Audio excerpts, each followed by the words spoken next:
Hi, creative friends. This is Rhea, and thank you so much for being here. So, I'm going to dive right into this spread over here, but I just wanted to show you a couple of other spreads that I'm kind of experimenting on right now. And this over here is probably in its fourth or fifth layer. And I'm just loving so much of what is going on here. Like, I love these vibrant colors, and I'm using my inks that I found a stash of these. So I'm really loving where this is going. And this over here as well. This is probably, I don't know, I want to say maybe it's third layer. But again, I'm using these beautiful inks. And what I want to stress is that color is complicated. It honestly is. Um, that being said, we don't have to make it more complicated. And we can work intuitively while also learning as much as we can as we, go on our way.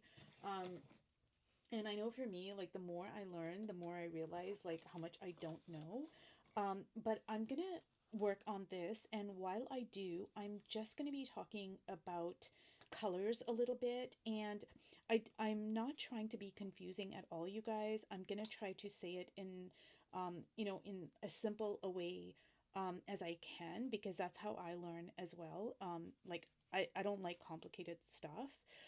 So I'll try to be simple about it. And another thing I'm going to do is I will write down, like when I introduce concepts in my videos, I will like break it down and then write them in the community notes, because that's how I learn too, is by reading, more so, and repetition. So while I work on here, I just want to point out that all colors have a cool and a warm version.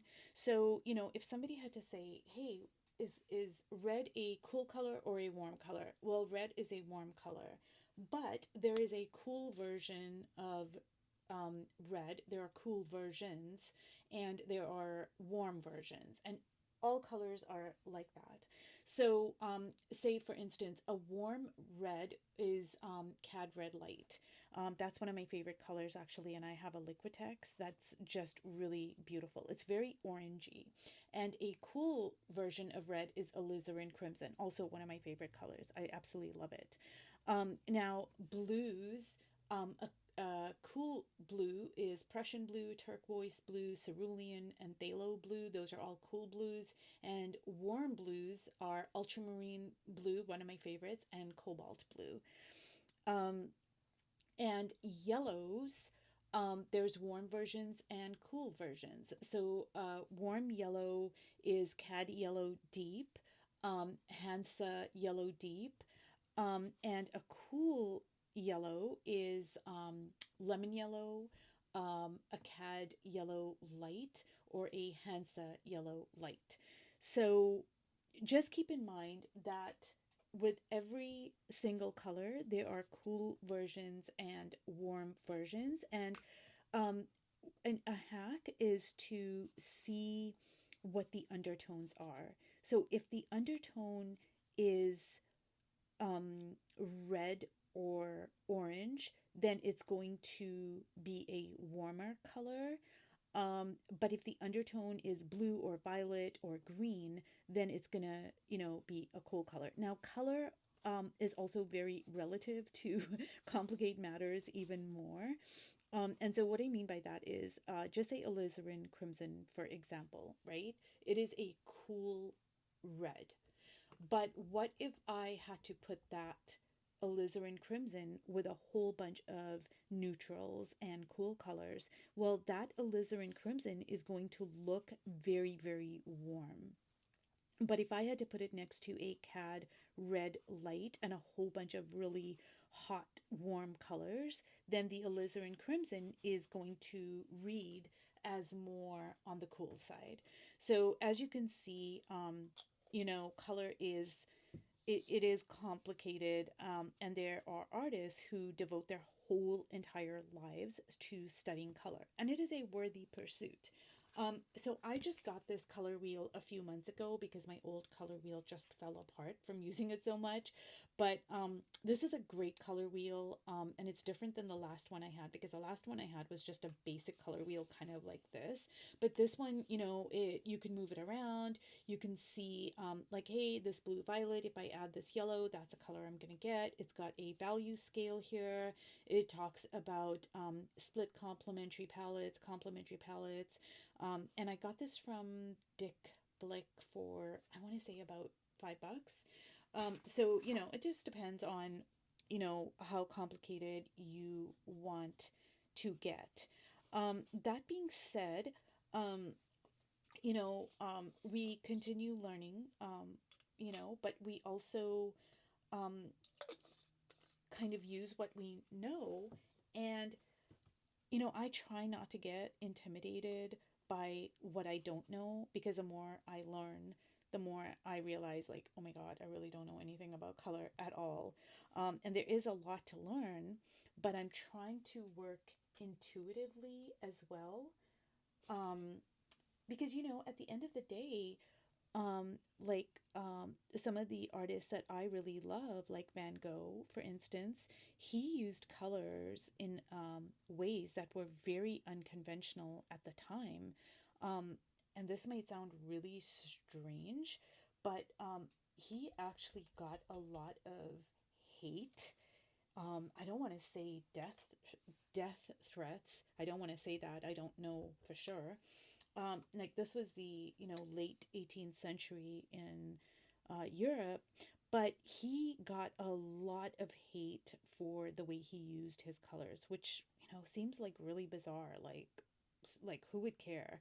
But I guess the establishment, the aristocracy, um, maybe they looked at it as an affront to classical art. Like I don't know that part of like why, but yeah, like he used colors in very unconventional ways, um, and people were upset about it apparently.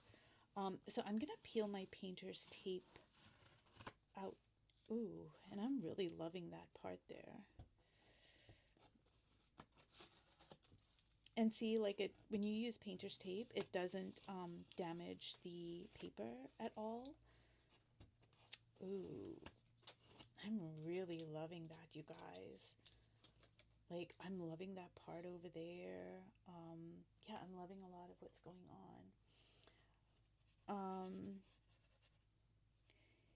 Yeah, so I'm probably gonna do more videos on color.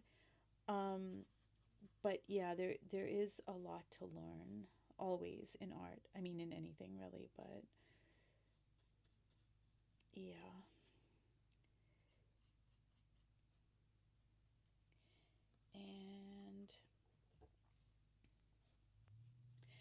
And another thing, you guys, is that especially for your earlier layers, when you are working like more playfully, of course, we're visual artists, so of course, we're going to pay attention to the visual part of things. But what I am trying to do is to look at things from an intuitive pers- perspective, especially in your first, second, third layers. And because we are, as humans, we are tuned into human faces, we're going to kind of know when something is a little bit off. So, like, just say you place your eyes too close together or too far apart or whatever it is. You're gonna pick up on that intuitively. And even though there are differences in facial features, like gender differences, racial differences, etc., we are still human, so we are still going to pick up on if something is, if it doesn't read right. So I would say, like, just work intuitively, especially in the beginning layers, and don't worry so much about um, getting everything right. You can always, go back and, yeah, tweak it, move things around, etc. And like, I really love all these pink parts over there that, I might not have thought to do that.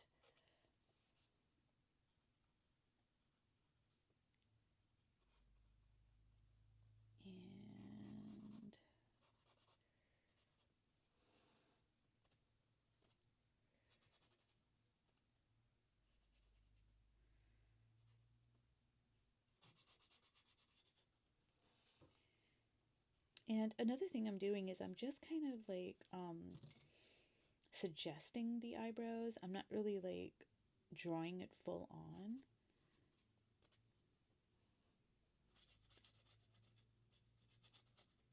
And I'm not happy with the hair at all. Like the hair, I don't know, it just doesn't have enough shape for me. Like it's just looking kind of weird. So what I'm gonna do is I'm just gonna kind of put like the background here.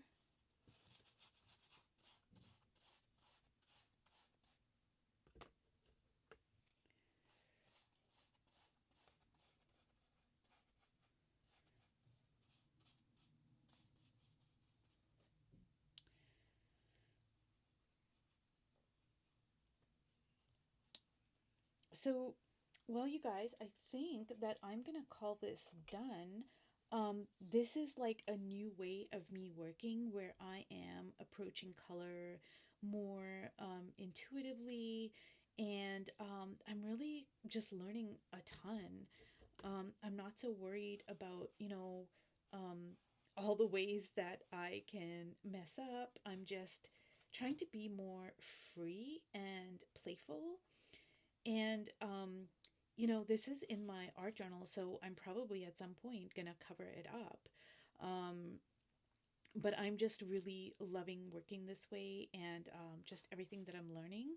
So, if you guys have any questions or comments, I would love to hear them. And if you followed this series, I hope it has been helpful. And thank you so much for watching. Bye.